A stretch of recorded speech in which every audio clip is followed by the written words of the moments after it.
अकबर, बीरबल और बरसात में टूटा बांध। बारिश की रिमझिम से अकबर का शहर इलाहाबाद की तरह गीला सी हो चला था।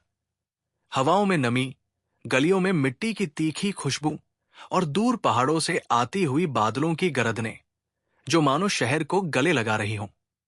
उस वर्ष मानसून कुछ ज्यादा ही उग्र था। बादल गाढ़े, बिजली की चमके तेज और नदी नाले ऐसा उफान पकड़े हुए थे जैसे वे किसी रहस्य को छुपाकर बाहर ले जाना चाहते हों। ऐसे मौसम में अकबर को दरबार के कामकाज से क्षुधापात हो गया। उन्हें कुछ ऐसा चाहिए था जो साधारण न्याय और शासन व्यवस्था से कहीं ऊपर जाकर लोगों के दिलों तक पहुंचता। इसलिए उन्होंने बीरबल को बुलाया। वो मुक्त सर सी मुस्कान लिए अपने चिरपरिचित चुटकुलों की तरह नहीं, बल्कि इस बार गंभीर और ध्यान देने लायक प्रश्नों के साथ हाजिर हुआ। बीरबल, अकबर ने कहा, हमारे राज्य के दक्षिणी उपजिलों में एक बांध है, नाम रामनगर बांध। वो वर्षों से गांवों के लिए वरदान रहा है, परंतु इस वर्ष जब बरसात जोर से आई, उसने अचानक टूटने के समाचार भेजे। कुछ गांव बह गए, लोग लापता है, अनाज और खेत बर्बाद।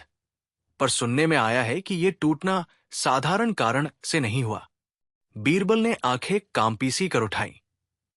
सामान्य कारण? बांध बरसात में टूटते हैं, महाराज। पर आपका शक? मेरा शक इसलिए है कि बांध का निरीक्षण कुछ महीने पहले ही हुआ था। राज के इंजीनियरों ने कहा था कि बांध सुरक्षित है। तब कैसे अचानक इस तरह? और जो रिपोर्ट आई है उसमें कुछ बातें टूटी फूटी है, जैसे किसी ने जानबूझकर मिट्टी के कुछ हिस्सों को खोद दिया हो। अकबर की आवाज में ठहराव था। न सिर्फ राज्य की चिंता, बल्कि उन रोंगटे उठाने वाले सवालों का भय भी, जिस पर जवाब ढूंढना कठिन हो सकता था। तुम जाओ, बीरबल, रामगढ़ जांच करो, गांव व लोगों से मिलो। जो कुछ भी मिले सब मेरे सामने रखो। बीरबल ने झुककर राजा को सलाम किया और तुरंत विदा ली। उसकी चाल इस बार थोड़ी तेज थी।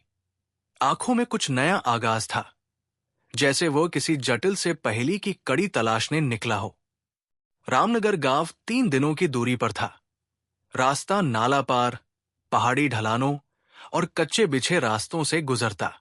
बीरबल ने यात्रा के साथ अपने कुछ भरोसेमंद सिपाहियों और एक अनुभवी बांध निरीक्षक को लिया। निरीक्षक का नाम गोपाल था। उम्र के साथ साथ अनुभव से भरपूर, वो बांध की मिट्टी, पत्थर और सीमेंट के गुण जानता था, जैसे किसी शास्त्र की गूढ़ बातें। गांव पहुंचे तो दृश्य मनुष्य के धड़कन को पत्थर कर देने वाला था। पानी के ठहरने की वो गहरी छाप, चारों ओर टूटी फूटी झोंपड़ियों के अवशेष, खेतों में हिलोरे मारती हुई मिट्टी और बीच बीच में बिखरे हुए कपड़े, कुछ जूतियां और कुछ धातु के बर्तन, जैसे कोई अचानक उठा और भाग गया हो। गांव वाले टूटे फूटे चेहरों के साथ आए।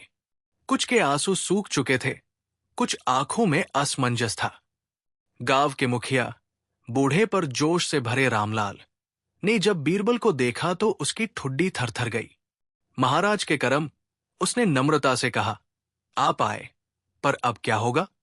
हमारे गेहूं, हमारे गोभनसुर, हमारे घर, सब पानी ले गया। बीरबल ने नर्म स्वर में कहा, यह दुख महान है, पर हम ये जानना चाहेंगे कि बांध कैसे टूटा। क्या तुमने कुछ असामान्य सुना या देखा? किसने आखिरी बार उसे देखा? कई गांवों के लोगों ने अलग अलग बातें बताईं। कोई कहता कि रात में किसी अजनबी को बांध के पास देखा था, तो किसी ने मंदिर के पुजारी का नाम लिया, जिसने पिछले हफ्ते बांध की मरम्मत के लिए कुछ सामान लिए थे। पर बातों में से सच्चाई की सीधी धारा नहीं मिली। सभी के बयानों में कुछ न कुछ गड़बड़ हर बार उभर आती थी, और हर गड़बड़ी एक नए सवाल का जन्म दे जाती। गोपाल ने बांध के टूटे हुए हिस्सों का निरीक्षण शुरू कर दिया। उसने बांध के ऊपरी किनारे पर, जहां मिट्टी का घोल सा दिख रहा था, गहरे निशानों को देखा, जैसे किसी ने छेनी के साथ मिट्टी निकाली हो। यह सामान्य कटाव नहीं है, उसने कहा, यह हाथ से किया गया है, और अच्छी तरह से। बीरबल ने धीमे से कहा, और यह कि कोई जानबूझकर बांध को कमजोर कर रहा था, ताकि भारी बारिश में वो ध्वस्त हो जाए। इसका मतलब यह है कि इसमें किसी का स्वार्थ है। किसका स्वार्थ और किससे फायदा हो सकता है? रामनगर के पास एक बड़ा बाजार कस्बा था, कछारपुर। कछारपुर में ऊंचे ऊंचे व्यापारी और कुछ जमींदार रहते थे। बीरबल ने सोचा कि शायद बांध टूटने पर किसे लाभ हुआ होगा। किन खेतों का पानी बचा या किन लोगों की फसलों को नुकसान हुआ और किसके पास गैरकानूनी रूप से जमीन कब्जे का मौका आया। ऐसे मौकों पर अक्सर लालच और नफादरण सामने आता है। इसलिए बीरबल ने कछारपुर के व्यापारियों और कुछ जमींदारों से भी पूछताछ करने का निर्णय लिया। कछारपुर पहुंचा और वहां की हवा अपने आप में राज्य की महत्वपूर्ण कहानियां बताती लगती थी। व्यापारी अपने हिसाब किताब पर लगे, कुछ बंद कमरों में हंसी ठिठोली करते, कुछ लोग नकाब के पीछे बड़े बड़े सौदे करते। बीरबल ने जैसे तैसे कुछ कागजों की मांग की, बांध के संदर्भ में हुए सरकारी आदेशों की प्रतियां ली और कुछ संदिग्ध लोगों की थोड़ी बहुत जांच की। उसकी जांच में 2 नाम बार बार आते। एक, ठेकेदार माझा सिंह, जो कुछ महीनों पहले बांध की मरम्मत का ठेका जीतने के लिए बड़ी रकम लगाकर आया था। दूसरा, एक व्यापारी नक्कार लाल, जिसकी जमीन बांध के ठीक नीचे थी और जिसके पास कुछ अच्छी सीमा रेखाएं थी जिनमें हाल की घटना के बाद परिवर्तन संभव था।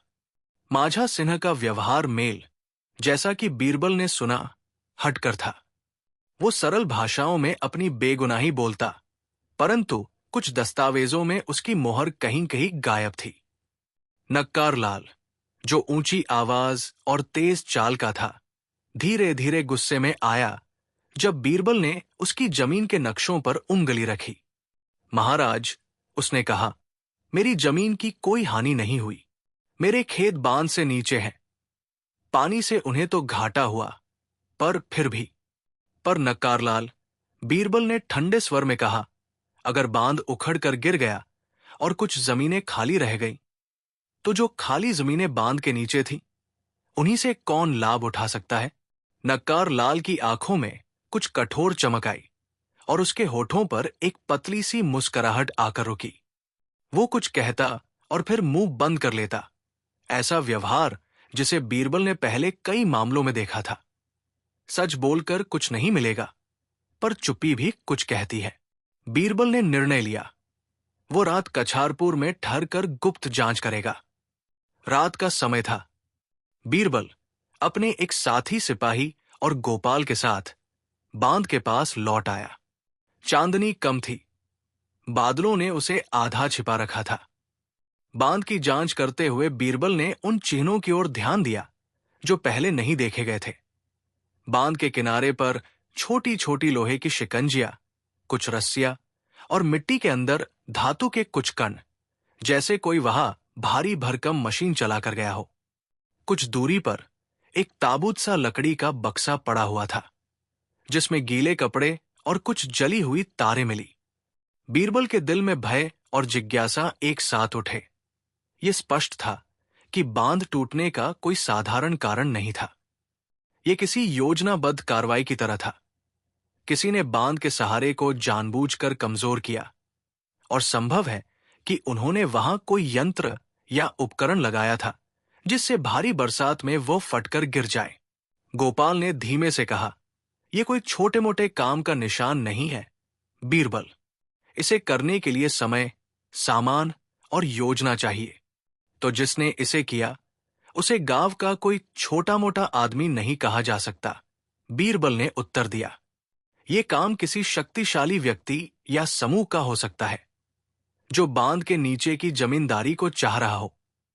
बीरबल की नजर अचानक बांध के उस पार एक बलखाती हुई रोशनी पर पड़ी। किसी ने तेजी से चलकर पीठ में कुछ रखा था और वहां से भागा था। बीरबल ने आदेश दिया कि उस दिशा में जाया जाए, पर जब वे पहुंचे तो वहां केवल घास की क्रांतियां और कुछ ताजा पैरों के निशान मिले जो नदी के किनारे गायब हो गए थे, जैसे कोई पानी के साथ मिल गया हो। पैरों के निशानों के बीच एक छोटा सहसा चमकता हुआ टुकड़ा मिला, एक ताम्रपत्र का सिक्का जिस पर किसी अज्ञात प्रतीक की मोहर लगी थी। बीरबल ने सिक्का उठाया और उसकी ओर से एक अर्धरस्मिक ध्वनि निकली। अचानक उसे लगा कि ये मामला केवल जमींदान का नहीं, बल्कि किसी पुराने रिवाज का भी हो सकता है, कुछ ऐसा जो वर्षों पहले की किसी दुश्मनी से जुड़ा हुआ था। अगले दिन सुबह बीरबल ने ग्राम सभा बुलवाई और गांव के बुजुर्गों माझा सिन्हा और नक्कार लाल के सामने ये सिक्का रखा।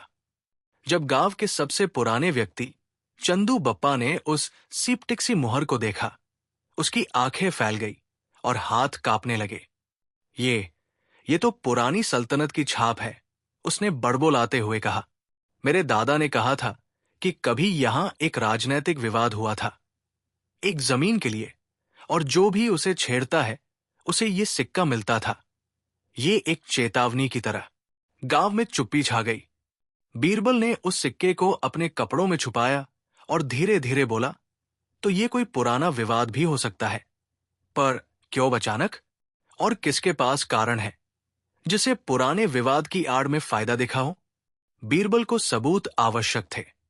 वो गोपाल से बोला, तुम बांध के उस हिस्से में जहां से मिट्टी निकली थी और जहां शिकंजियां मिली थी, वहां के लिए मिट्टी के नमूने ले आओ और कछारपुर के कागजों की छानबीन करो। पिछले साल से लेकर इस साल तक जितने भी जमीन के रजिस्ट्री में परिवर्तन हुए हों, उनकी सूची दो। गोपाल ने आदेश मानकर काम शुरू किया। बीरबल ने गांव के कुछ युवकों से बात की जो रातों में गांव के किनारे पास अचानक गायब हो गए थे। किसी ने कहा कि वे कछारपुर में किसी के घर में काम करने गए थे। वो भी संदिग्ध लगा। बीरबल ने अपने सिपाहियों से आदेश दिया कि किसी भी व्यक्ति की आवाजाही पर नजर रखी जाए। कुछ दिनों की जांच में एक जटिल तस्वीर उभरी। माझा सिन्हा के नाम पर दाखिल किया गया एक बिल्डिंग मटेरियल का ठेका असल में आंशिक रूप से नकल था। कुछ सामग्री घटाकर किस्तों मिली गई थी। नक्कार लाल की भूमि के पास एक नया सफाई कार्य शुरू हुआ था, जिसमें माटी की ऊंचाई में वृद्धि दिखाई दी। ऐसा लग रहा था मानो किसी ने बांध के पास जमीन में बदलाव करवाकर बांध को कमजोर किया और फिर उसके ढहने के बाद वो जमीन खाली बताकर योजनाबद्ध रूप से अपने कब्जे में लेना चाह रहा हो। पर फिर भी एक बड़ा सवाल रह गया, किसने योजनाबद्ध रूप से उपकरण लगाए और उसे कब हटाया, और वो ताम्रपत्र का सिक्का किसने रखा? वो चेतावनी किसका संदेश दे रही थी? बीरबल ने अकेले में गांव के सबसे बुद्धिमान आदमी पंडित हरिहर से बात की। पंडित हरिहर ने कहा, यह कहानी सिर्फ जमीन और लोभ की नहीं लगती। जब बांध टूटता है और लोगों का जीवन तबाह होता है, तब कुछ लोग लाभ उठाते हैं, पर कुछ लोग ऐसे होते हैं जो पुरानी बातें याद दिलाते हैं। वो ताम्रपत्र की मुहर शायद किसी पुराने राजवंश की है, जो आज तक किसी खून खराबे की गाथा सुनाती है। क्या तुम कुछ और बता सकते हो? बीरबल ने आग्रह किया। वक्त का चक्र है बीरबल, पंडित ने कहा। कई बार पुराने गंदे कलेवर ढक कर रख दिए जाते हैं, पर वे फिर से बाहर आ जाते हैं जब कोई लालच उनका आवरण हटाता है। तुम जो कर रहे हो, शायद तुम केवल एक गांठ खोल रहे हो जो और घनी है। बीरबल ने पंडित की बातों को अपने मन में रखा। उसकी जांच लंबी हो रही थी। गांव के लोग अब भी सदमे में थे, पर बीरबल का दिमाग तेजी से काम कर रहा था। वो जानता था कि किसी भी जटिल षड्यंत्र के पीछे अक्सर छोटी छोटी घटिकाएं होती हैं। नकल, दबाव, भय और रिश्वत। उसने ये भी देखा कि गांव के कुछ लोग जो पहले परिचित लगते थे, अचानक दूर दूर हो रहे थे। शायद वे भी अपनी जान बचाकर कहीं चले गए थे। ये संभावना कि कुछ लोग गांव में छिपे हुए रहकर फिर से कुछ कदम उठेंगे, बीरबल को सताती थी। एक रात जब बीरबल गांव के भीतर टहल रहा था, अचानक उसे गांव के पूजा मंदिर से तेज रोशनी और कुछ लोगों की फुसफुसाहट सुनाई पड़ी। वो धीरे धीरे मंदिर के पास गया और झांका तो देखा कि कुछ लोग फुसफुसाकर बैठे हैं। उनमें नक्कार लाल और कुछ अज्ञात चेहरे भी थे। वे किसी नक्शे पर चर्चा कर रहे थे और बार बार बांध की ओर देखते थे। नक्कार लाल की आवाज ठहरी हुई और संजीदा थी। हमें अधिक समय नहीं मिला, उसने कहा। अगर बांध के नीचे की जमीन को हम सही तरह से साफ सुधार कर लें और फिर सरकारी निरीक्षक को नकली कागज दिखा दें। अगले 3 महीनों में हम उसके ऊपर खेती कर सकेंगे। बीरबल की दबी हुई हंसी खुद ब खुद उसकी छाती से निकल आई। वो इतना पास था कि उन्हें उसने सुन लिया और उनकी आंखें उस ओर मुड़ी। वे सब चौंक कर उठे। कुछ लोग भागने की कोशिश करने लगे, पर बीरबल तेज निकला और एक तेज उंगली की तरह उन पर हुकूमत कर गया। तो ये योजनाबद्ध है, उसने ठंडी आवाज में कहा। पर तुम सोचते क्यों कि तुम इस राज्य को ठग सकते हो? नक्कार लाल ने पहले तो घबराकर झूठ बोला, पर बीरबल के सामने झूठ टिक नहीं सका। धीरे धीरे वो टूटने लगा और अपनी बातों में कुछ और खुल गया। उसने बताया कि माझा सिंह उसके साथ गठजोड़ में था। उन्होंने पहले बांध की मरम्मत का काम जीत लिया, पर सामान घटाकर और नाचीज काम कराकर बांध को कमजोर कर दिया। फिर जब बारिश आई, बांध फट गया और नक्कारलाल ने कुछ कीमती जमीनें, जो पहले किसी और के स्वामित्व में थी, उन पर कब्जा करने का फैसला किया। कुछ रात पहले उन्होंने उन उपकरणों को बांध के पास लगाए थे जिन्हें गोपाल ने देखा था, पर उपकरणों को कहां से आए थे वो बताने से कतराया। हमने किसी और से लिए थे, उसने कहा, एक अजनबी। उसने कहा कि वो हमारी मदद करेगा। ये बात मानो खिड़की खोल दी गई। एक और नाम की संभावना सामने आई, अजनबी। कौन था ये अजनबी? किसने उसके साथ सौदा किया? और वास्तव में क्या ये सब केवल नक्कारलाल और माझा सिन्हा का षड्यंत्र था, या इसके पीछे कोई बड़ा हाथ था? सवालों की संख्या बढ़ती जा रही थी। बीरबल ने नक्कारलाल की गिरफ्तारी कर ली और उसे सख्ती से पूछताछ के लिए रखा, पर नक्कारलाल के पास से कुछ भी ठोस न निकला। वो बार बार वही कहता कि उसने किसी अजनबी से काम करवाया था, पर उसका नाम नहीं जानता या नाम बताने से डरता है। बीरबल बनता हुआ पाता कि वो किसी बड़े डर के सामने झुका हुआ है, शायद किसी ऐसे व्यक्ति से जो गांव के लोक जीवन में गहरा प्रभाव रखता था, या किसी राजसी गोपनीयता से जुड़ा हुआ था जिसे कोई नहीं तोड़ना चाहता था। इधर खबर राजधानी तक पहुंच चुकी थी और अकबर ने स्वयं आदेश दिया कि मामले की गहन जांच हो। कुछ दिनों की और टूट-फूट में एक नया तथ्य सामने आया। बांध के टूटने से पहले कुछ दिन किसी ने बड़े रूप में बांध के पास की सड़कों पर लकड़ी के ट्रक भेजे थे, पर उन ट्रकों पर कोई रजिस्ट्रेशन नहीं था। गोपाल ने उन ट्रकों के निशान मिलाने की कोशिश की और पाया कि वे निशान किसी पुराने राजा के गोडाउन की ओर जाते थे। वो गोडाउन जिसे आधिकारिक रूप से कुछ साल पहले बंद कर दिया गया था और उसके अस्तित्व का कोई रिकॉर्ड नहीं रखा गया था। गोपाल ने बताया, यहां कुछ छिपा हुआ है और वो छिपा हमारे आसपास ही है। बीरबल ने फिर से गांव बाजार के कुछ कामगारों से पूछा और एक बड़ों ने धीरे धीरे बताया कि कुछ सप्ताह पहले एक विदेशी सिपाही जैसा सा दिखाई दिया था। उसने गांव के कुछ लोगों से बात की और कुछ नकद दिए। उसकी आंखें ऐसी थी कि लोग घबरा उठे। उसने हमें कहा था कि अगर हम उसकी बात मानेंगे तो वो हमें अधिक पैसे देगा, गांव वाले में से एक ने कहा। पर वही आदमी रात को गायब हो गया। ये हालात अब और भी पेचीदा हो गए। एक विदेशी, फिर ताम्रपत्र की मुहर, पुरानी सल्तनत। बीरबल को ऐसा लगा कि इस षड्यंत्र की जटिलता राज्य की सीमा तक जा सकती है। उसने तुरंत राजधानी को रिपोर्ट की और साथ ही बारीकी से जांच जारी रखी। राजधानी से कुछ अधिकारियों के आने पर तथ्य और भी गूढ़ हो गया। वे लकड़ी के ट्रकों का पता लगाने में सफल होते दिखे और उन ट्रकों से कुछ दस्तावेज और पत्र बरामद हुए जिनमें एक नाम लिखा था, खान बहादुर। ये नाम किसी स्थानीय सरदार का नहीं था। ये वो शीर्षक था जो कुछ वर्षों पहले हट गया था, पर कुछ कुलीन तबकों में अभी भी इस्तेमाल होता था। आगे की छानबीन में बीरबल ने पाया कि खां बहादुर नाम के पीछे एक बड़ा जाल बिछा हुआ था। वो एक प्रभावशाली वंश का सदस्य था जो वर्षों पहले राज्य से महत्वपूर्ण भूमिका जब्त कर चुका था, पर कुछ राजनीतिक घटनाओं के बाद उसकी सत्ता कम कर दी गई। उसके समर्थक अब भी कछारपुर और आसपास के इलाकों में रहते थे, पर वे खुलेआम नहीं दिखते थे। बीरबल के सामने ये संभावना आ गई कि खां बहादुर का कोई वंशज या समर्थक इसी षड्यंत्र में शामिल था। उसने गांव के कुछ लोगों की मदद से बांध को नुकसान पहुंचाया ताकि बाद में वे जमीनें हड़प सकें और अपने प्रभाव को फिर से जमा सकें। पर असली मोड़ तब आया जब बीरबल को एक गुप्त पत्र मिला। वो पत्र बांध के पास पड़े पुराने बक्से में छिपा हुआ था। उसमें ताम्रपत्र का सिक्का मिला था और उसके साथ ही कुछ और कागज जिनमें लिखा था, जमीन का अधिकार और पुराना वर्चस्व वापस पाने का समय आ गया है। बारिश हमारी मित्र है, वो हमें रास्ता दिखाएगी। पत्र की स्याही कुछ धुंधली थी पर शब्द स्पष्ट थे।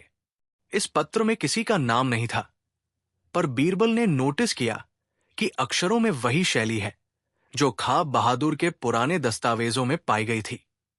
ये सब उस गहरे रहस्य की ओर इशारा कर रहा था जो अब धीरे धीरे उजागर हो रहा था। एक पुरानी सत्ता और उसके गुट की साजिश जो आज भी खामोशी से फिर से उभर आई थी। बीरबल ने महसूस किया कि मामला राजनीतिक सीमाओं के पार जा रहा है। शायद ये साजिश केवल गांवों की जमीन तक सीमित न रहकर किसी बड़े राजनीतिक पुनर्स्थापन का हिस्सा हो। उसने निर्णय लिया कि उसे राजधानी में अकबर को पूरी हकीकत बतानी चाहिए, पर यह काम सीधे बिना सबूत के नहीं हो सकता था। इसलिए उसने और गहरी जांच की ठानी।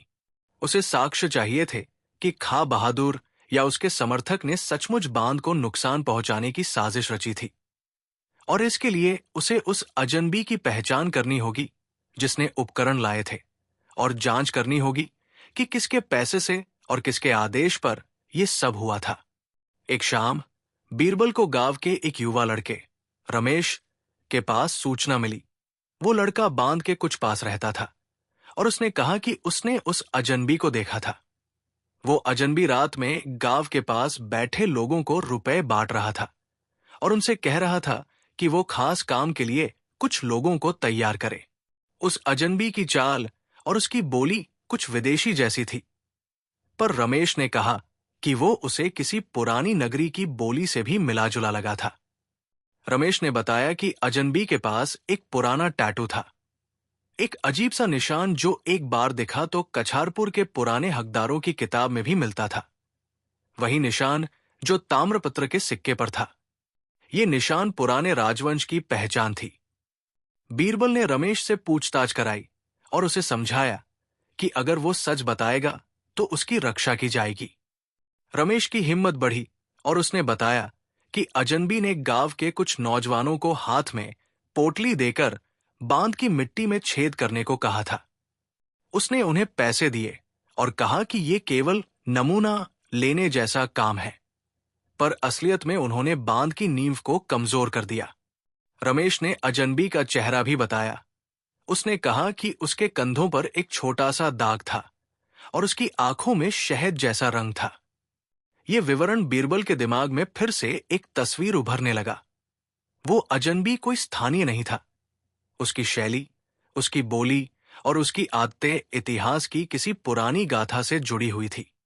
बीरबल ने इन सब बातों को समेटकर राजधानी का रुख किया। उसने अकबर के सामने पूरी जांच की रिपोर्ट रखी, कागज और संदिग्ध चीजों के साथ, ताम्रपत्र का सिक्का और रमेश के बयान। अकबर ने सुनकर अपनी भौहें चढ़ाई। ये केवल जमीन का मामला नहीं है, उन्होंने कहा। यदि पुराने राजवंश के लोग फिर से शक्ति जमा रहे हैं तो ये बड़ी समस्या होगी। हमें चतुराई से काम लेना होगा। अकबर ने आदेश दिया कि खां बहादुर के घरानों की जतिन जांच हो और गिरफ्तारी के कुछ आदेश दिए गए। पर बीरबल ने भी अनुरोध किया कि इस मोर्चे पर छुपकर और सूक्ष्मता से जांच की जाए। अगर हम अब बड़े हाथों पर सीधे हमला कर देंगे तो वे गांव के लोगों का खून खराबा कर सकते हैं या किसी बड़े विद्रोह की वजह बन सकते हैं। बीरबल ने कहा, हमें पहले यह देखना होगा कि उनकी जड़ें कितनी गहरी है। राजधानी में 3 हफ्ते की गुप्त जांच के बाद कुछ और कागज मिले। खां बहादुर के एक पुराने समर्थक के नाम पर भेजे गए धन के कागज, ट्रकों के अवशेषों के भुगतान के प्रमाण और कुछ दस्तावेज जिनमें बांध की मरम्मत के लिए ली गई सामग्री की वास्तविक रसीदें नहीं थी। पर हर बार जब बेसिक साक्ष्य सामने आते, किसी और बड़े संकेत की कमी रह जाती, जैसे कि मुख्यता या अजनबी का चेहरा गायब रहता। बीरबल ने महसूस किया कि शिकार अब शिकारों के जाल से बाहर निकलकर छिपे हुए शिकारी की ओर जा रहा था, पर शिकारी अभी भी छिपा हुआ था। समय गुजरता गया। गांव वालों का जीवन बिखर चुका था, पर कुछ हौसलों ने फिर से जन्म लिया। कई लोग एक साथ मिलकर बांध की मरम्मत के लिए काम करने लगे। वे समझ चुके थे कि केवल लाठी और इनसे नहीं, बल्कि सामुदायिक शक्ति और धैर्य से ही वे कुछ कर सकते हैं। 11वें दिन गांव की सभा में बीरबल और गोपाल ने मिलकर बांध के पुनर्निर्माण की रूपरेखा पेश की और लोगों ने एक नए जोश के साथ काम शुरू किया। उसी समय बीरबल के मन में और भी चिंताएं घुलती रहीं, क्योंकि उसे ज्ञात था कि इस षड्यंत्र के असली दायित्व अभी खुले नहीं हुए थे। अगर वो अजनबीश को पकड़ नहीं पाता तो वही दोबारा लौट सकता था, और शायद उसकी योजना और भी बड़ी और खतरनाक हो सकती थी। फिर एक रात गांव के ही एक पुरानी हवेली के टूटे फर्श पर बीरबल ने वही अजनबी देखा। वो अजनबी अकेला बैठा हुआ था। उसकी पीठ पर वही टैटू साफ दिखाई दे रहा था। वो बिल्कुल वैसे ही दिख रहा था जैसा रमेश ने बताया था। कंधों पर दाग, आंखों में अजीब सी चमक। बीरबल ने उसे घेर लिया। तुम कौन हो? उसने पूछा। आवाज में कठोरता थी, पर उससे भी अधिक जिज्ञासा थी। अजनबी ने धीमी आवाज में एक मुस्कान बनाई और फिर मौन टूट गया। मैं किसी का नाना हूं, उसने कहा। मेरा नाम नहीं डाउन हो सकता, पर मैं तुम्हें एक सवाल पूछ सकता हूं। बीरबल, तुम सच में सोचते हो कि सिर्फ जमीन के लिए किसी बांध को नष्ट कर दिया जाएगा? क्या तुमने नहीं सुना, जब बड़े लोग कुछ खोते हैं तब वे उसे वापस पाने के लिए कुछ भी कर सकते हैं। हमारी पीढ़ियां भूखी हैं, और ये भूख कई सालों से बढ़ती ही जा रही है। बीरबल ने तेजी से कहा, तो तुम कह रहे हो कि तुम्हारा उद्देश्य न्याय है? पर किसका न्याय? लोगों का विनाश और भूख तो तुमने ही बढ़ाई। अजनबी हंसा। उसकी हंसी में एक अजीब ठहराव था। तुम्हें लगता है कि तुम न्याय समझते हो? तुम्हारी अक्सरिया, तुम्हारे कागज, तुम्हारे नियम, वे सब उन्हीं लोगों के लिए बने हैं जिनके पास पहले से ही बहुत है।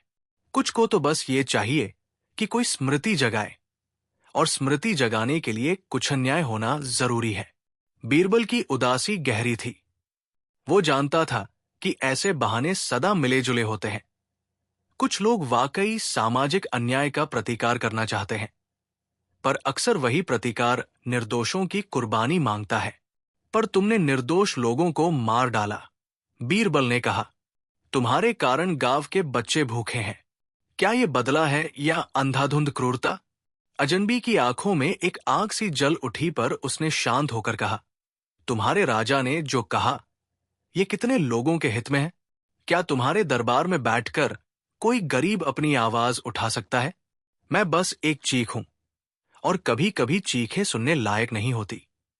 बीरबल ने महसूस किया कि ये बहस आगे बढ़कर दिन रात की लड़ाई में बदल सकती थी, पर वो समझता था कि किसी कानून के शासन में ऐसे लोग माफी के पात्र नहीं होते।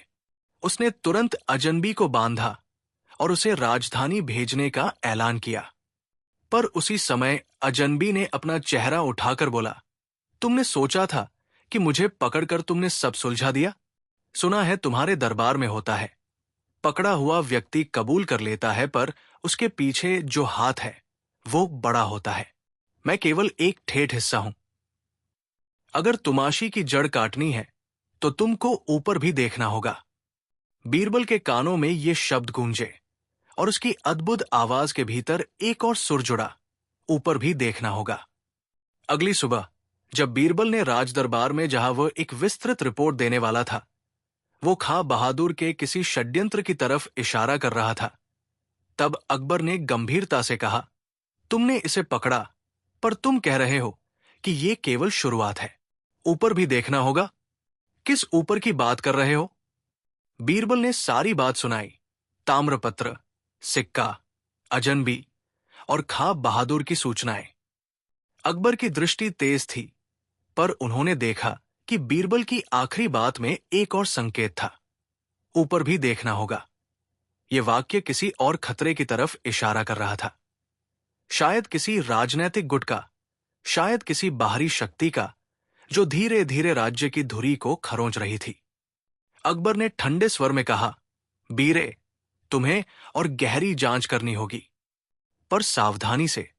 किसी भी जांच में यदि सरकार की नजरों में कोई भी उभार आता है तो यह हमारे लिए बड़ा विनाशकारी सिद्ध हो सकता है। बीरबल ने सिर हिलाया। उसके मन में एक आशंका थी। वो जानता था कि जिस ऊपर की ओर वो संकेत उठा रहा था वो केवल स्थानीय पगड़ियों से परे था। वो समझ गया कि ये कहानी यही खत्म नहीं हुई। ये तो एक लंबी चलती हुई कहानी की पहली कड़ी मात्र थी और असल रहस्य अभी बाकी थे। किन शक्ति तत्वों ने, किन कारणों से बांध को निशाना बनाया? क्या केवल जमीन का लालच था या कोई और पुराना बदला? क्या खां बहादुर का वंश फिर से उभरने की कोशिश कर रहा था या कोई बाहरी ताकत राज्य को अस्थिर करना चाह रही थी? दरबारी कक्ष से बाहर आते हुए बीरबल ने खिड़की से बाहर देखा। बारिश धीमी पड़ गई थी, पर दूर तलक बादलों का घमासान अभी भी था। उसने महसूस किया कि बारिश की हर बूंद में एक कहानी छिपी होती है। कुछ बूंदें भले ही धरती को तृप्त करें, पर कुछ हमेशा की तरह विनाश भी कर जाती है। उसका मन विचारों में खो गया। यदि बांध केवल एक प्रतीक था, तो शायद असल लड़ाई विचारों, परंपराओं और सत्ता के लिए थी। और वे लड़ाइयां अक्सर उस समय जिंदा हो उठती है जब लोग भूखे और कमजोर हों। अकबर ने बीरबल की ओर देखा और पूछा, तुम आगे क्या करोगे? बीरबल ने गहरी सांस ली। महाराज, उसने कहा, मैं गांव रहूंगा। गांव वालों के साथ मिलकर बांध की मरम्मत का कार्य पूरी ईमानदारी से करूंगा। पर मेरी जांच यूं ही रुकी नहीं रहेगी। मैं उन लोगों के संपर्क में रहूंगा जो अजनबी से जुड़े हैं और साथ ही खां बहादुर की छाया की खोज जारी रखूंगा। पर मैं एक बात और कहूंगा, यह मामला केवल जुर्म नहीं है, ये चेतावनी भी है। जो ऊपर बैठा है वो अपनी चाल चल रहा है। हमें सावधान रहना होगा। अकबर की आंखों में गर्व की चमक उभरी। बीरबल, उन्होंने कहा, तुम हमेशा राज्य की राख में से फुहार उठाने का काम करते आए हो। जाओ और सत्य की गहराई तक जाओ, पर लौटते समय मेरे लिए वो सिक्का और अजनबी का तफसील देना, और अगर कोई और कड़ियां मिले तो वे भी। बीरबल ने ठंडे स्वर में नमन किया और चला गया। पर उस रात जब वो गांव के किनारे बैठा और अगले दिन की योजना बनाता, उसके मन में एक अजीब सा सन्नाटा था। वो जानता था कि उसने एक बड़ी लड़ाई की शुरुआत की थी, पर अंत नहीं देखा था। तभी उसकी नजर बांध के उस छोटे से टुकड़े पर पड़ी जिसमें कुछ और काली अक्षर उभर आए थे, जिन्हें उसने पहले न देखा था। अक्षरों में लिखा था, ये तो केवल पानी का आरंभ है। असली तूफान तब आएगा जब धूल उठेगी। बीरबल के हाथ कांप उठे। ये संदेश किसी और की चेतावनी था। ये संकेत था कि जो भी ये काम करवा रहा था, उसने केवल पहला पैतरा खेला था। बांध टूटा था, पर उसके गिरने से जो उठने वाला तूफान था, वो अब और भी भयावह हो सकता था। ये केवल पानी नहीं, धूल भी होगी। और धूल का मतलब था जमीन, सत्ता और छिपे हुए इतिहासों की कहानी। किसने ये लिखा था? क्या ये वही अजनबी था जो भाग गया, या किसी और ने? बीरबल ने देखा, उसके सामने असंख्य प्रश्नों का पहाड़ था, पर उसके पास केवल एक रास्ता था, आगे बढ़ना। उसने गांव वालों से कहा कि हमें न केवल बांध बनाकर देना है, बल्कि हमें उन लोगों की पहचान भी करनी है जो इस विनाश के पीछे हैं। गांव वालों ने सहमति दी। कुछ रोए, कुछ चिल्लाए, पर उनमें से प्रबल इच्छा यही थी कि वे अपने जीवन की रक्षा स्वयं करें। बीरबल ने उन्हें आश्वस्त किया कि सत्य और न्याय उसके साथ है, पर वो ये भी जानता था कि कभी-कभी सत्य को खोजना सबसे खतरनाक काम होता है। कहानी यहां रुकती नहीं, बल्कि एक नए मोड़ पर पहुंचती है। बांध टूटा, पर जो चीज टूटी उससे बड़ा प्रश्न उठ खड़ा हुआ। कौन इस इतिहास को फिर से लिखना चाहता है और क्यों? किसके आदेश पर उन उपकरणों को लगाया गया? कौन है वो ऊपर जो अभी भी अपनी छाया फैलाए हुए है? और सबसे बड़ी बात, बीरबल के हाथ में जो ताम्रपत्र का सिक्का था, क्या वह केवल एक चेतावनी थी या किसी ऐसे श्रृंखला की शुरुआत जिसका अंत अब तक किसी ने नहीं बताया? जैसे ही बीरबल अपने नोट्स समेट रहा था और गांव की मरम्मत की कवायद शुरू करने की तैयारी कर रहा था, एक अप्रत्याशित पत्र दरबान ने अकबर के नाम पर पहुंचाया। पत्र पर कोई मोहर नहीं थी, पर अंदर का शब्द एकदम चिट्ठी सी तरह लिए हुए था। तुम जो बना रहे हो वो न केवल मिट्टी और ईंट है, वो पुरानी यादों की कड़ी है। यदि तुम सच जानना चाहते हो तो चौथे पूर्णिमा के बाद रामनगर के मंदिर के भीतर आओ। वहां हर चीज का सच तुम्हारे सामने होगा, या फिर तुम वह भी खो दोगे जिसे तुम बचा रहे हो। बीरबल ने पत्र पढ़ा और कमरे की हवा जैसे ठंडी पड़ गई। चारों और सुना हुआ, मानो गिसा, कहीं से भी कोई जवाब नहीं आया कि यह संदेश किसका था। पर जिस बात ने बीरबल को विचलित किया वो ये था कि शब्दों की शैली वैसे ही थी जैसे ताम्रपत्र के सिक्के पर की गई चेतावनी की शैली, और यह संकेत था कि यह मामला कहीं और कहीं तक फैला हुआ था। ऐसा कोई खेल जिसमें कई मोहरे दिए जाते थे और जिनमें सच्चाई परत दर परत खोलनी होती थी। बरसात के बाद की हवा में एक अजीब सन्नाटा था, जैसे आसमान ने भी सांस रोक रखी हो। रामनगर अब पहले जैसा गांव नहीं रहा था। आधे घर फिर से बने थे, पर आधे दिल अब भी टूटी दीवारों में फंसे थे। बीरबल चौथे पूर्णिमा की प्रतीक्षा कर रहा था, वो दिन जब रहस्यमय पत्र ने उसे मंदिर बुलाया था। उसके भीतर अब केवल उत्सुकता नहीं, बल्कि एक डर भी था। डर इस बात का कि जो सच छिपा है वो शायद उस सोच से भी गहरा और खतरनाक हो जिसे वो अब तक समझता आया था। अकबर ने उसे जाते समय केवल एक बात कही थी, सच कितना भी पुराना हो, अगर वो राज्य के लिए खतरा बने तो उसे वही दफना देना। सच्चाई का मूल्य कभी कभी मौन होता है। बीरबल ने सिर झुकाया था, पर उसके भीतर यह दृढ़ संकल्प था कि वो मौन नहीं रहेगा जब तक आखिरी रहस्य खुल नहीं जाता। पूर्णिमा की रात, पूरा आकाश दूधिया चांदनी से भरा हुआ था। मंदिर की सीढ़ियां नमी से भीगी थी। बीरबल, निरीक्षक गोपाल और 3 सैनिकों के साथ वहां पहुंचा, पर मंदिर के बाहर एक और चेहरा उनका इंतजार कर रहा था। वही चरवाहा रघु, जिसकी बांसुरी की आवाज गांव में अब भी गूंजती थी। महाराज, उसने कहा, आज रात मंदिर में जो होगा वो वर्षों से दबा हुआ सच बाहर लाएगा। पर मैं चेतावनी देता हूं, सब कुछ जानना हमेशा सुरक्षित नहीं होता। बीरबल ने कहा, रघु, अब पीछे मुड़ने का कोई कारण नहीं है, तुम मेरे साथ चलो। वे सब अंदर गए। मंदिर के भीतर वही पुराना तहखाना, वही पत्थर, वही सीलन भरी हवा, पर इस बार वहां पहले से मशालें जल रही थी और दीवारों पर कुछ नए चिन्ह उकेरे गए थे। गोपाल ने दीवार पर हाथ फेरते हुए कहा, ये चिन्ह तो नए हैं, किसी ने हाल ही में बनाए हैं, ये नक्शे जैसे हैं। बीरबल ने मशाल की रोशनी ऊपर डाली। चिन्हों से पता चलता था कि मंदिर के नीचे से एक गुप्त मार्ग बांध के केंद्र तक जाता था, ठीक वहीं जहां पहले मिट्टी कमजोर की गई थी। रघु ने सिर झुकाकर कहा, मेरे दादा कहते थे कि ये सुरंग कभी राजा राजगवंश के सैनिकों के उपयोग में थी। बांध के नीचे उनका जल कक्ष था, जिसमें एक यंत्र रखा था जिसे जलकुंजी कहा जाता था। वो पानी की दिशा बदलने में सक्षम था। बीरबल की आंखों में तीखी चमक आई। तो वही जलकुंजी इस सब की जड़ है, वही कारण जिससे बांध गिरा, वही जिससे भूमि डूबी। गोपाल ने पूछा, पर वो यंत्र अब कहाँ है?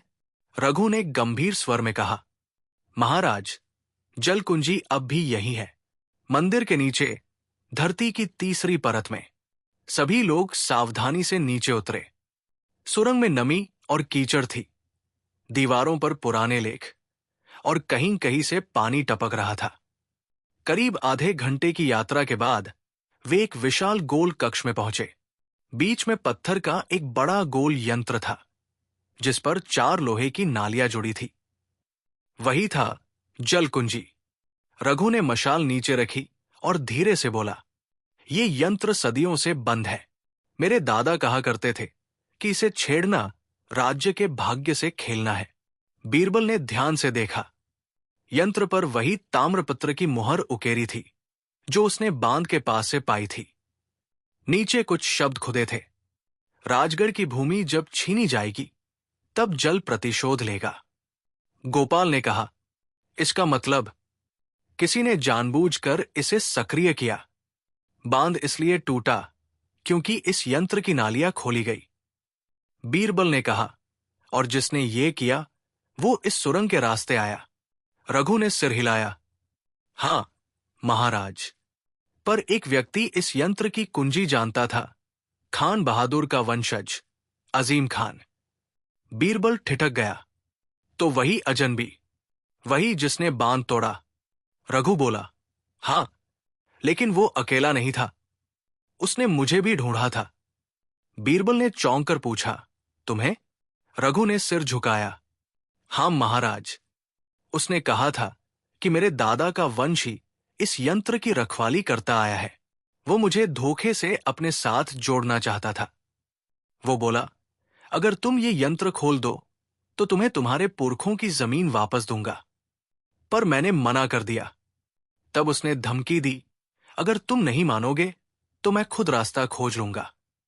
गोपाल ने गहरी सांस ली तो उसने गांव के कुछ लोगों को लालच दिया और सुरंग तक पहुंच गया। रघु ने सिर हिलाया, हां, उसने मजदूरों से मिट्टी खुदवाई, यंत्र की नालियां ढीली की, और बारिश के पहले दिन वो यंत्र चालू कर गया, और जब बांध फटा वो कछारपुर भाग गया। मुझे लगा वो मर गया, पर बीरबल ने उसकी बात काटी, पर वो जीवित है। मैंने उसे पकड़ा था, पर वो कह गया था कि ऊपर भी देखना होगा। अब समझ आया, वो किसी बड़े गुट का हिस्सा था। बीरबल ने कहा, रघु, क्या तुम्हें पता है कि वो किसकी बात कर रहा था? वो ऊपर कौन है? रघु ने आंखें झुका ली। हां महाराज, ये सुनकर शायद आप भी स्तब्ध हो जाएंगे। वो कहता था कि उसकी सहायता स्वयं राजधानी के कुछ रईसों ने की है, वे जो अकबर के दरबार में हैं। गोपाल ने कहा, दरबार के लोग? रघु ने कहा, हां महाराज, वही लोग जो खाब बहादुर के वंशजों से गुप्त समझौते करते रहे हैं। उन्होंने इस बांध को तोड़ने का आदेश इसलिए दिया ताकि जब नई जमीन बर्बाद हो, राज्य उसे पुनर्निर्माण परियोजना के नाम पर उन्हीं रईसों को सौंप दे।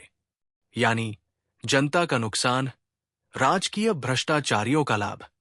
बीरबल के होंठ कसे गए। उसके सामने अब पूरी तस्वीर साफ थी।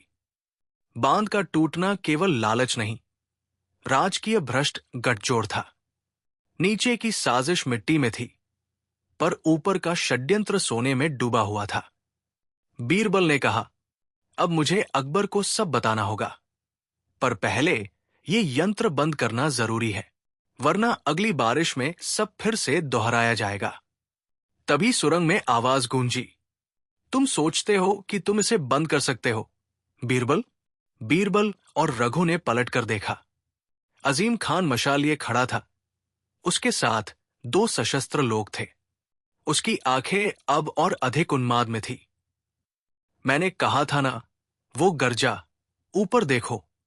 तुम्हारे अपने दरबार के लोग मेरे पीछे हैं। तुम मुझे रोककर क्या करोगे? ये यंत्र मेरी वंश परंपरा का अधिकार है। बीरबल ने तलवार निकाली, पर यह भूमि अब राज्य की है, जनता की है। तुम्हारा प्रतिशोध निर्दोषों की लाशों पर लिखा जाएगा। अजीम हंसा, जनता? जनता केवल भीड़ है। जब राजा बदलते हैं, जनता वही रहती है, भूखी और मूर्ख। हम ही हैं असली वारिस। इतना कहकर उसने जलकुंजी की ओर छलांग लगाई और एक लीवर खींच दिया। अचानक सुरंग के भीतर पानी की गड़गड़ाहट गूंज उठी। नीचे से तेज प्रवाह निकलने लगा।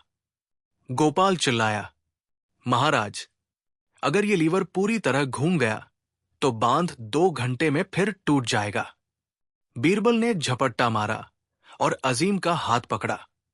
दोनों पत्थर के फर्श पर गिर पड़े, लड़ाई भयंकर थी। मशाले बुझने लगी, पानी बढ़ता गया। रघु ने बांसुरी से पत्थर का ताला घुमाने की कोशिश की। वो जानता था यंत्र के भीतर ध्वनि से सक्रिय होने वाला तंत्र है। उसने धीरे धीरे एक पुरानी धुन बजाई, वही धुन जो उसके दादा कहा करते थे कि बांध की आत्मा को शांत करती है। धीरे धीरे पत्थर का पहिया थम गया, पानी की गड़गड़ाहट धीमी पड़ी। अजीम ने हैरान होकर कहा, ये कैसे? रघु ने कहा, क्योंकि ये यंत्र विनाश के लिए नहीं, रक्षा के लिए बना था। तुमने इसे उल्टा घुमाया, पर इसने अपने असली वारिस की आवाज पहचान ली। अजीम चिल्लाया और तलवार उठाई, पर गोपाल ने पीछे से उसे पकड़ लिया। अजीम के दोनों सैनिक भाग खड़े हुए। बीरबल ने कहा, यह खत्म हो चुका है अजीम, तुम्हारे साथ वे सब भी पकड़े जाएंगे जिन्होंने ये खेल खेला है। अजीम हंसा, खत्म? तुम सोचते हो कि सत्य बता दोगे तो राजा सुन लेगा? दरबार में वही लोग बैठे हैं जिन्होंने मुझे भेजा। बीरबल ने दृढ़ स्वर में कहा, राजा अकबर न्यायप्रिय है। उनका दरबार झूठ पर नहीं, सबूत पर चलता है, और सबूत अब मेरे पास है। उसने रघु को इशारा किया। रघु ने जलकुंजी के भीतर से वो ताम्रपत्र निकाला जिस पर दरबार के मंत्री सलाउद्दीन की मुहर थी। बीरबल ने कहा, अब समझ आया कि ऊपर देखना होगा का क्या अर्थ था। तुम्हारे पीछे सलाउद्दीन था, वही जो राजकोष की देखरेख करता है और जिसे राज्य के सभी निर्माण कार्यों की अनुमति मिलती है। अजीम ने सिर झुका लिया। हां, वही मुझे पैसे देता था। उसने कहा था, अगर बांध टूटेगा तो वो पुनर्निर्माण के नाम पर लाखों का सोना हथिया लेगा। मैंने बस बदला लिया, पर असली स्वार्थ उसका था। सुबह हुई, राजधानी में दरबार सजा। अकबर के सामने बीरबल, रघु और गोपाल खड़े थे। अजीम खान जंजीरों में जकड़ा था। बीरबल ने सबूतों के साथ पूरी कहानी सुनाई। सुरंग, जलकुंजी, खा बहादुर का वंश और मंत्री सलाउद्दीन का भ्रष्ट गठजोड़। अकबर ने गहरी सांस ली और कहा, सच में लालच सबसे बड़ा तूफान है, और तुम, बीरबल, तुमने इस तूफान की जड़ पकड़ ली।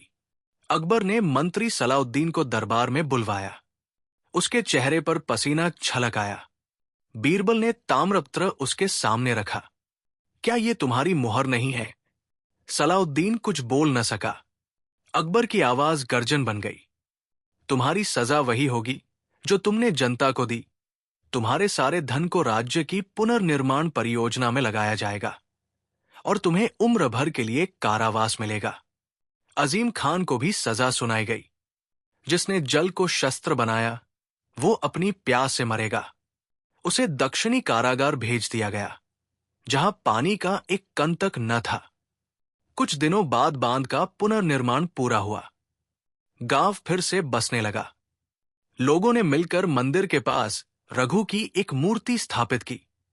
हाथ में बांसुरी और नीचे लिखा था, जिसने पानी को शांत किया।